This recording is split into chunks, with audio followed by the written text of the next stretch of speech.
Some of you out there might love the sight of an old wooden ship, like us. And you think to yourself, wouldn't it be great to have such a boat?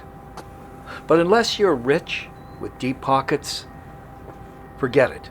The cost of keeping the vessel afloat is staggering, not to mention the amount of hours needed for maintenance.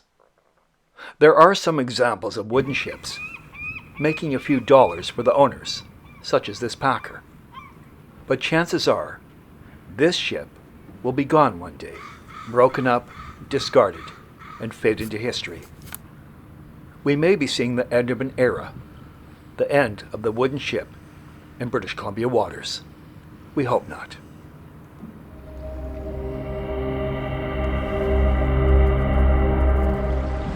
There are many wrecks below the surface and on the beaches along this coast of British Columbia, such as this old tugboat on Harrison Lake. Up Prince Rupert Way, we find an old steel tugboat, once a hard-working vessel, no more, abandoned on the beach. There are plenty of pleasure craft, derelict vessels, and it's a problem in British Columbia.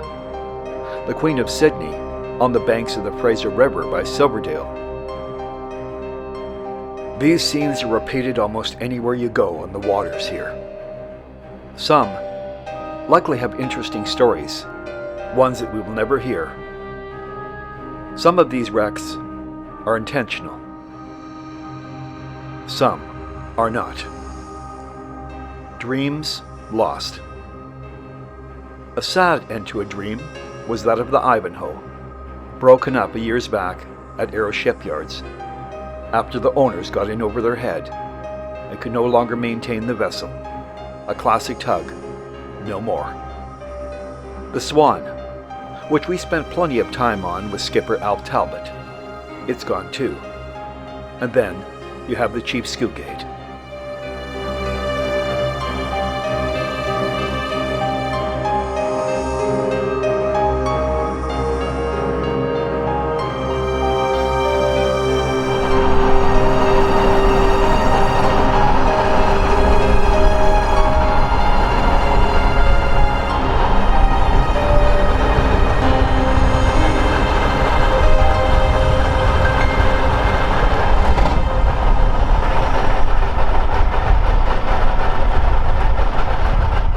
I think it's reasonable to assume many of the people and parties that buy these boats and want to make them new again, are like new again, really don't know what they're getting themselves into.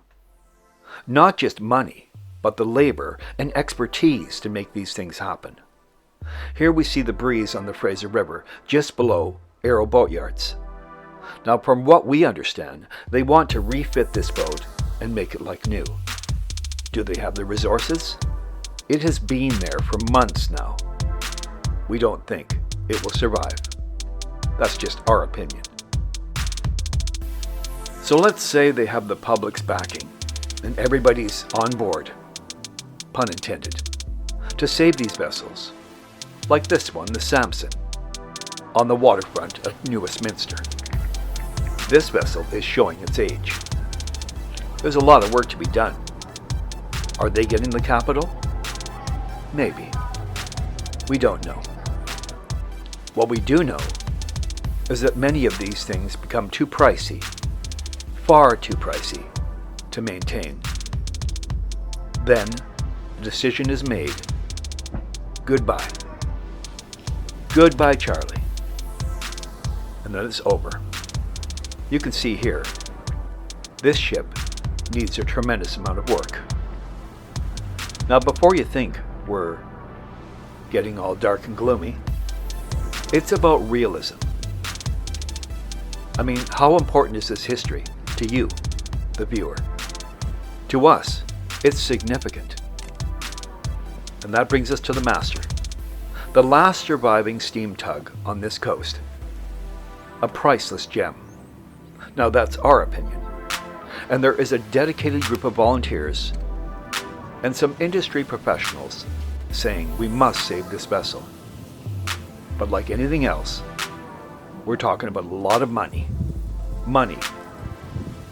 That's the key. And here on a Saturday, our cameras captured the volunteers working on this historic tugboat.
You can still find wooden vessels in the harbors at the docks of British Columbia. Some stunningly beautiful, at least in our eyes, and others representing history and also very beautiful. And then there are those that we will call someone's pride and joy. The worst fate is scrapping. Perhaps a static display like this one seen in Tofino seems appropriate. Or this classic vessel being spruced up at Britannia Shipyards in Richmond, British Columbia. We have no crystal ball, we don't know what the future holds for wooden vessels, but we're not too optimistic, to be completely honest. Thanks for watching. This video is dedicated to those people that preserve wooden boats, and our friends long gone but never forgotten, Sid Heel and Len McCann. This one's for you boys.